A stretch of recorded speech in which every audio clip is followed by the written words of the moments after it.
I'm about to share something that could prevent the biggest family crisis you'll ever face. Right now, thousands of families are being torn apart over elder care. Brothers stop speaking to sisters. Children file lawsuits against each other. Lifelong bonds shatter over who takes care of mom or dad. But Teresa, 2,000-year-old principle that changes everything. Here's what nobody tells you about elder care. It's not really about the care itself. It's about honor. And when honor breaks down, families explode. I've watched it happen dozens of times. Families who loved each other for decades suddenly become enemies overnight. Let me paint you a picture of how this typically unfolds. Dad gets sick. Mom can't handle everything alone anymore. One sibling steps up to help. Then another sibling criticizes how they're doing it. A third sibling disappears completely. Within months, everyone's angry at everyone else. Sound familiar? The root problem isn't who does what. It's deeper than that. It's about respect, recognition, and the fundamental human need to feel valued. When these needs aren't met during elder care, resentment builds like pressure in a volcano. Eventually, it erupts. Now here's where the biblical principle comes in.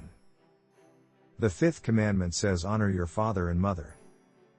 Most people think this just means obey your parents when you're a kid. Wrong. This commandment is actually the key to preventing elder care disasters. What does honor really mean? It means treating someone as valuable. Recognizing their worth. Showing respect not just in words but in actions. When you truly honor your parents, you don't just provide care.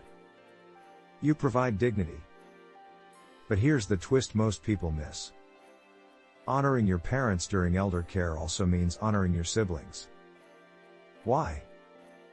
Because when siblings fight over elder care, they're dishonoring their parents in the worst possible way. They're turning their parents' final years into a battlefield. Let me break down exactly how this works in practice. When one sibling provides most of the care, the others need to honor that sacrifice. Not criticize it. Not second-guess every decision. Not complain from the sidelines. Honor means recognizing the massive burden that caregiver is carrying. At the same time, the primary caregiver needs to honor the other siblings too. This means keeping them informed. Involving them in major decisions. Not acting like a dictator just because they're doing most of the work. Honor flows both ways. Here's a real example that illustrates this perfectly. I know a family where 3 sisters cared for their mother with dementia. The oldest sister lived closest and handled day-to-day care. The middle sister managed finances from another state. The youngest provided respite care on weekends. They could have fought. They had plenty of reasons too. Different opinions on medication. Disagreements about when to consider a nursing home. Conflicts over spending mom's money. But they didn't fall apart. Why? Because they operated on a principle of mutual honor. The oldest sister never said, I do all the real work so my opinion matters most. The middle sister never said, I handle the money so I'm in charge. The youngest never complained that her weekends were sacrificed. They honored each other's contributions equally. Now contrast that with another family I witnessed. 2 brothers caring for their father. The older brother provided hands-on care. The younger brother lived far away and sent money. The older brother resented that money couldn't replace presence. The younger brother resented that his financial contribution wasn't appreciated. Within a year, they weren't speaking. Their father spent his final months watching his sons destroy their relationship. All because honor broke down. Neither brother felt valued by the other. Neither recognized the legitimacy of the other's contribution. Here's the critical insight. Elder care reveals what was always there. If your family has unresolved issues, elder care will expose them. Old resentments surface. Childhood rivalries reignite. Past hurts resurface with a vengeance. But the principle of honor can heal even these deep wounds. When you choose to honor someone, you're making a decision that transcends feelings. You're saying this person has value regardless of our history. This relationship matters more than being right. Let me give you some practical ways to apply this principle. First, if you're the primary caregiver, communicate regularly with your siblings. Don't hoard information. Don't make them feel excluded. Honor them by keeping them involved even if they can't be physically present. Second, if you're not the primary caregiver, express genuine gratitude often. Don't just say thanks once. Say it repeatedly. Recognize the daily grind your sibling is enduring. Honor their sacrifice with more than words. Offer specific help. Send a gift card for a massage. Pay for a house cleaning service. Third, establish clear expectations early. Don't assume everyone knows their role. Have an honest family meeting. Discuss who can do what. Be realistic about limitations. Honor each other by being truthful about what you can and cannot handle. Fourth, separate care decisions from financial decisions when possible. Money makes everything more complicated. If one sibling is wealthy and another isn't, don't let that create a power dynamic. Honor means everyone's voice matters regardless of their bank account. Fifth, remember that honoring your parents includes preserving family unity. Your parents don't want their care to destroy their children's relationships. When you fight with your siblings over their care, you're actually dishonoring the very people you're trying to help. Here's something else crucial. Honor doesn't mean agreement. You can honor your sibling while disagreeing with their approach. You can honor your parents while making difficult decisions they might not like. Honor is about respect, not uniformity. Let me address the elephant in the room. What if your sibling genuinely isn't pulling their weight? What if they've abandoned the responsibility entirely? Does honor mean you just accept that? No. Honor means addressing it honestly but respectfully. You can say, I need more help and am struggling.